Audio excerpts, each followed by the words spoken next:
Olá, meus queridos, como vão vocês? Em meados da década de 80, ali por volta de 86, os nossos queridos ex-Beatles eles estavam tanto quanto perdidos, porque o George Harrison havia meio que abandonado a carreira dele em 1982 com seu álbum Gone Trouble, né? E o Ringo, desde 83, onde ele teve dificuldades até para descobrir um selo para poder lançar o seu álbum Old Wave, que nem nos Estados Unidos nem na Inglaterra foi lançado, né? Ele acabou sendo lançado aqui no Brasil, na Alemanha, na Argentina e em alguns outros lugares, né? Então, o que aconteceu? O Paul ele se viu num momento um tanto quanto estranho. A crítica desceu o cacete, e até com razão, por causa do filme Give My Regards to Broad Street, qual eu já falei aqui no nosso canal, e também a crítica não gostou muito do seu último álbum, que era o Press to Play, de 1986. Apesar de ser um disco competente, tem umas musiquinhas legais, foi um períodozinho que o Paul amargou ali um certo descaso, tanto do público quanto da crítica. Mas ele decidiu iniciar um novo projeto, o projeto este que nunca foi lançado. Vou contar toda a história para vocês de Return to Pepperland, o disco que nunca aconteceu. Meu nome é João Moura, essa é a Beatles School, vamos lá.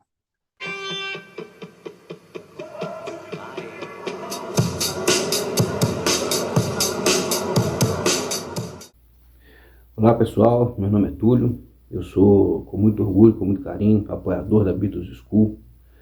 Eu sou uroproctologista aqui em Belo Horizonte. Recentemente, inclusive, tive o prazer de atender aqui um dos tocadores de cítara, tá? De Within You, Without You, já citado pelo Gilvan aqui no canal, nosso querido Chupara Mapica, pessoa sensacional. Então vamos lá, objetivamente, o que foi que aconteceu, Gilvan? Olá, meus queridos, o que foi que aconteceu? Ali por volta de agosto de 1986, o Paul encontrou o produtor Phil Ramone, né, cara, que já havia trabalhado com ele numa musiquinha de 1985 para aquele filme Spies Like Us, que é uma música horrorosa, Deus me livre guarde, mas o Phil Ramone trabalhou. Dizem até que o diretor do filme, que era um filme que era estrelado pelo Chevy Chase e pelo Dan Aykroyd, que são dois atores comediantes que vieram ali do Saturday Night Live e gozaram ali de muitos de um sucesso muito grande nos anos 80, né? Principalmente o Chevy Chase com o filme lá daquelas férias de família lá e tal, e também o Dan Aykroyd que fez os Caça-Fantasmas e tal. Então os caras, porra, diz que o diretor, ele ao receber a música Spies Like Us, ele falou, meu pai do céu, que coisa horrorosa, mas não dava para negar que o nome Paul McCartney chamaria uma atenção, pô, é uma música de um ex-Beatle e tal, mas a música todo mundo ali concordou que era uma musiquinha horrorosa. Há um vídeo dela gravado em Abbey Road, o qual o Dan Aykroyd e o Chevy Chase participam e tal. Então, o Paul já conhecia o trabalho do Phil Ramone, que havia sido o produtor desse single, maxi single, super single e tal. E aí ele chamou, vamos gravar as musiquinhas. Então eles pegaram a banda de apoio do Billy Joel, né, que é um grande amigo do Paul desde aquela época. Ele pegou e eles gravaram duas musiquinhas. Uma foi Beautiful Night, né, que você tá, opa, Beautiful Night é lá no Flaming Page, você tá enganado aí, 10 anos de não, calma, calma. Beautiful Night com essa banda, né? E também Loveliest Thing, que é uma música que eu adoro. To me, you are the loveliest thing I've seen all day. You can't take that away. É uma música muito bonitinha, papapá. Então eles gravaram essas músicas aí e também começaram a trabalhar em algumas outras músicas. Eu tenho aqui a lista delas, porque eu tenho aqui a capa do CD que nunca foi lançado. Isso aqui é um bootleg, né? Mas daqui a pouco eu conto mais sobre ele para vocês. Então eu guardei aqui, eles gravaram não apenas Atlantic Ocean, Big Day, This One e Love Come Tumbling Down. Né? Algumas dessas músicas foram lançadas, outras não. Então, você pode estar pensando, pô, This One, cara, é lá do Flowers in the Dirt. Calma, não são as mesmas músicas, meus queridos. Então, o que acontece? Eles gravam isso tudo e no meio disso aí, porque o ano de 87 estava chegando e seria o 20º aniversário do Sgt. Pepper, né? Então, um pouco fez uma musiquinha tanto quanto bonitinha, chamada Return to Pepperland, né? E ele gravou ali também, papapá. E nessas sessões saiu uma coisa muito esdrúxula, que eu acho uma coisa muito esquisita. O Paul decidiu pegar P.S. I Love You e Love Me Do, que são as duas músicas do primeiro single dos Beatles, lá em 62. E ele colocou as duas juntas, chamada P.S. Love Me Do. Algo assim. Como é que era o nome da música? Era P.S. I Love You. Acabou virando P.S. Love Me Do. E é uma mistura um tanto quanto esdrúxula, porque o povo é assim, As I write this letter, send my love to you, will love me do, a tomar no... E aí, cara, rima, né? E aí o que acontece? Gravaram aquilo ali, papapá, e dentro, entre essas gravações também uma música nova chamada Once Upon a Long Ago, né? Que aí ficou boa e tal. Então, quando a gente entra em 87, o Paul decidiu gravar mais músicas, né? Porque já tinha Once Upon a Long Ago, tinha Beautiful Night, tinha This One, ou seja, tinha coisa boa aí nesse Return to Pepperland. Então o Paul continuou gravando mais musiquinhas. Eu sei, logicamente, que essas músicas apareceriam em versões diferentes nos álbuns, mas elas foram gravadas nessa época e no Bootleg Bosta e no Bootleg Return to Pepperland você tem essas músicas, né? Eu vou falar para vocês aqui agora qual que é a seleção de músicas que foi colocada, porque há uma seleção de música e há um cassete que o Paul fez, um cassete, que eu tô falando cassete mesmo, cassetezinho assim, ó. Há um cassete que o Paul fez com as músicas que ele falou assim, isso aqui vai virar um álbum. Então ele ficava escutando isso aí. Esse cassete que é a fonte dos bootlegs dos anos 90 e até o dia de hoje. Então as músicas que foram ali produzidas pelo Phil Ramone entre 86 e 87 tem Beautiful Night, né, que foi gravada, mas logicamente Beautiful Night ela seria retrabalhada, ia colocar o Ringo na bateria e seria gravada para o Flaming Pie 10 anos depois, né? Então nós temos isso aí. E uma outra música que foi gravada também, Loveliest Thing, que acabou... É uma música que eu gosto muito, como eu disse, ela acabou sendo o lado B do single Figure of Eight, em 1989. Tem também a música Atlantic Ocean, que acabou sendo o lado B do CDzinho Young Boy, também de 1997, que era junto com aquela... O Paul, ali nos anos 80, ele fez um programinha, nos anos 80, não, nos anos 90, ele fez um programinha chamado Ubu Jubu, que um dia eu faço um vídeo sobre isso, né?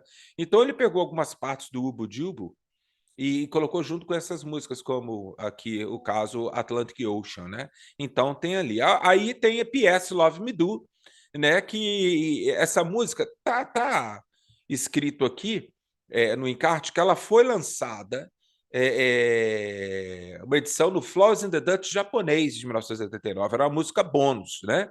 E a versão ao vivo também a versão ao vivo é mais conhecida porque ela saiu no CD single da música Birthday ao vivo, que era dos Beatles, que o Paul gravou com a banda dele ali em 89, né? Temos This One, que algumas pessoas falam que é uma versão demo, mas a versão final acabou aparecendo no Flowers in the Dirt. Uma outra música foi Love Comes Tumbling Down, que é um musicaço também do Paul. Ela foi lá do B de Beautiful Night, lá em 97. Ou seja, então algumas dessas músicas apareceram por aí. Once Upon a Long Ago acabou sendo um single de muito sucesso. E o lado B, Back on My Feet, foi lançado, né? Que era o lado B de Once Upon a Long Ago. E aí a música Return to Pepperland, que nunca foi lançada oficialmente em nenhuma caixa de luxo do Paul, né? Nem Big Day e nem Peacocks, né? E nem a música Love Mix acabou sendo também o lado B de Beautiful Night, com Ubu Jubu Part 1, né, cara? Até porque o Paul fazia alguns singles ou maxi singles em também CD também, né, cara, para um público seleto lá no Japão e tal. Então colocava faixa onde que você não encontraria nem na Inglaterra, nem nos Estados Unidos, nem no Brasil, nem nada disso, né? Tanto é, para você ter uma ideia como era popular e importante para a gravadora esses singles doidões, com música que não aparecia em lugar nenhum, foi assim que os Traveling Wilburys apareceram, né? Quando o George Harrison foi gravar o que ele apelidou de lado C, né, de um single, né, que foi a música Handle with Care, que ele gravou ali na casa do Bob Dylan, ali e tal, no estúdio do Bob Dylan. Ali foi o início dos Traveling Wilburys. Então, ou seja, era uma coisa muito normal, né?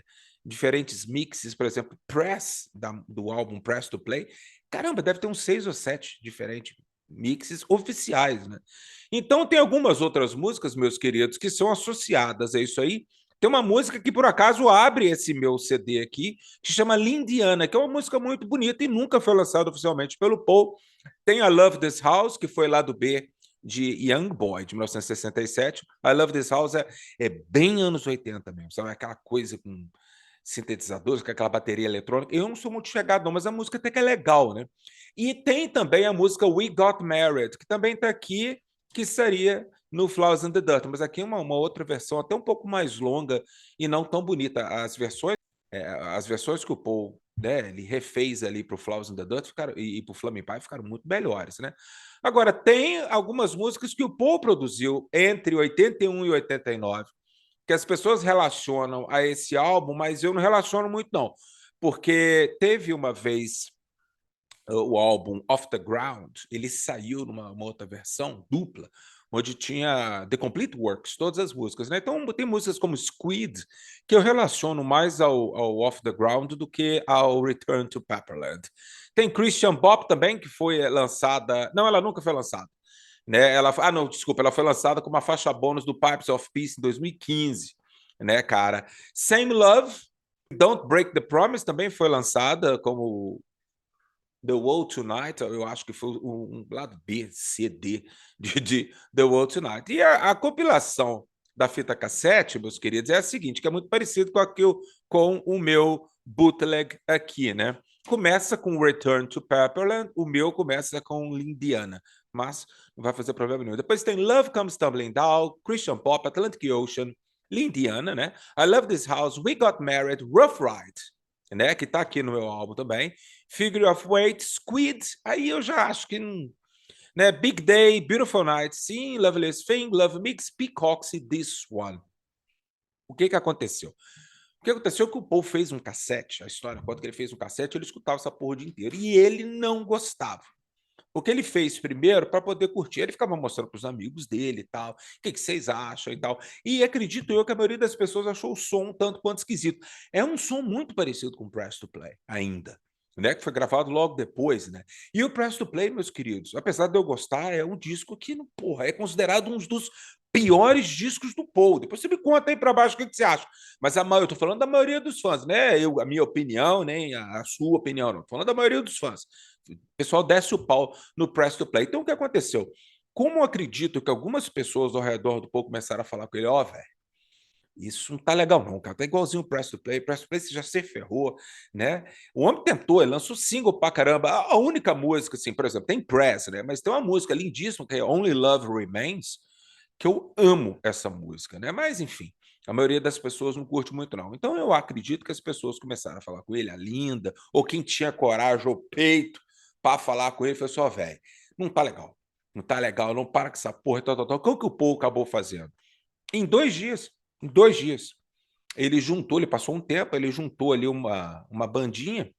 Engraçado, na verdade, 2 bandas, né? Uma, o baterista era o Henry Spinetti, que tocou no Gone Trouble, e ele é aquele carequinha no Concert for George, tá o Jeff Lynne de um lado, tá o Ringo do outro, tem um carequinha no meio. Aquele carequinha, gordinho, é o Henry Spinetti. Não é o percussionista lá atrás, não, que era grande amigo do George, não. Estou falando baterista mesmo. Chama Henry Spinetti. Acho que, se não me engano, ele trabalhou muito com Eric Clapton, papapá. E na outra banda que o Paul montou rapidamente, tinha o Chris Whitton, que seria o baterista da turnê de 89 90, que veio até aqui no Brasil, e gravou Flowers in the Dirt. Né? E depois ele sai e foi tocar com Dire Straits, se não me engano, na turnê de despedida ali em 92, 93. Aí entra o Blair Cunningham, que era um baterista, né? Mas ainda com a mesma banda ali, com Hamish, com Robbie e com Wicks, né? Só trocou de baterista. Então o Paul grava isso aí, mas aí ele tocou old standards do rock and roll, que acabou sendo o Shuba BCCP, que é o Back in the USSR, que é o disco russo que a gente fala, né? Que um dia eu vou fazer um vídeo sobre ele também, porque merece, um disco ótimo. Então, o que aconteceu é o seguinte, quando acabou o lançamento desse disco russo, o Paul pegou algumas dessas músicas e foi trabalhar com a sua banda nova, em 88 para 89, que tinha ali o Wicks, que está com ele até hoje, ali o tecladista do Paul, que fica lá atrás, o carequinha também, e o Robbie McIntosh, o Hamish Stewart e o Chris Whitton e a Linda, né? Que foi essa banda. Então, aí o Paul retrabalhou músicas como This One, Rough Ride e We Got Married, né? E Beautiful Night ele largou para lá e foi regravar Beautiful Night depois do Anthology, lá no Flaming Pie, né, cara? Então, eu acredito que o Paul deve ter ficado assim. É estranho porque não há na história do Paul um disco o qual ele começou, gravou, e pá, tinha músico suficiente, e ele fala, não. Né? Então, o que eu posso falar com vocês, meus queridos, que há algumas coisas agradáveis nesse disco aqui, igual eu falei para vocês, né? Tem Lindiana, que alguns lugares colocam como Indiana, mas é Lindiana. Tem We Got Married, Beautiful Night, Loveliest Thing, This One, Love Comes Tumbling Down,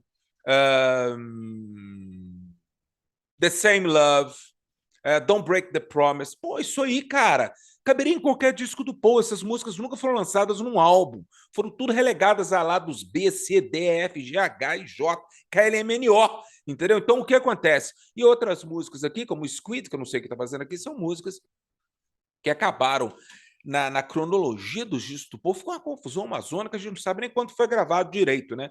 Mas é um disco, falar para vocês, não funciona. Então é por isso que o Paul, eu nem sei se é essa capa, né? Porque essa coisa, esses quadradinhos ali, os bootlegs muda essa foto do meio, né? Tem gente que coloca uma cara dele da época do Sgt. Pepper mesmo, depois ele com uma cara de Beatlezinho, né? E aqui ele mais velho. Essa é a história. A gente lembra muito do Brian Wilson, né, cara? Quando ele pirou ali por causa do Smile, aí ele engavetou o álbum e as músicas foram saindo em outros discos dos Beach Boys, né, cara? Assim também foi o Tattoo You dos Rolling Stones, eles começaram a catar música lá de trás, retrabalhar, né, e tal. Músicas da época que o Mick Taylor era o guitarrista, né, cara?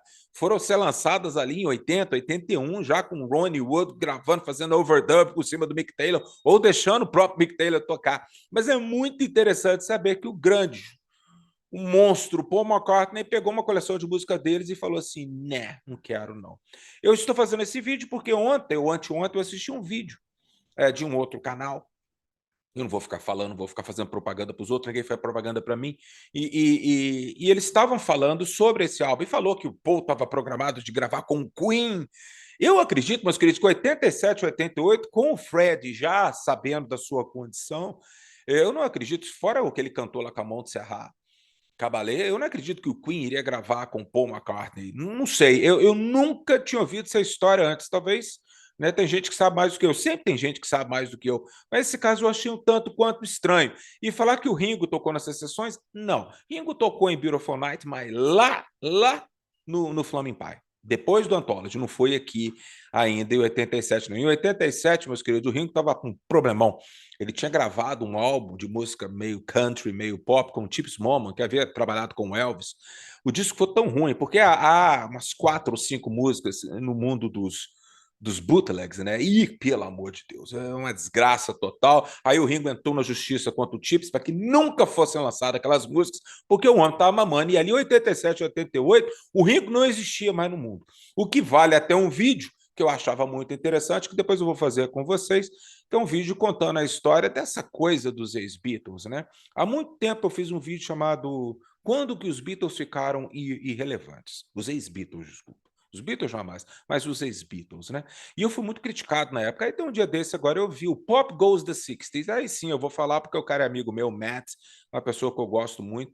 E eu tava conversando com ele ontem, eu falei, velho, tu foi meio pesado, tu entrou de sola na... Mas ele falou, Giovanni, mas é verdade, né, cara? E ele até brincou comigo, você deveria fazer uma versão do meu vídeo em português. Eu falei, eu já fiz há 3 anos atrás, mas sempre vale um estudo e tal, talvez eu faça uma live, alguma coisa assim, para tecer algumas considerações sobre os ex-Beatles ali a partir de 73, quando o pé do frango começou a azedar. Meus queridos, depois a gente fala sobre isso. Um grande abraço para vocês.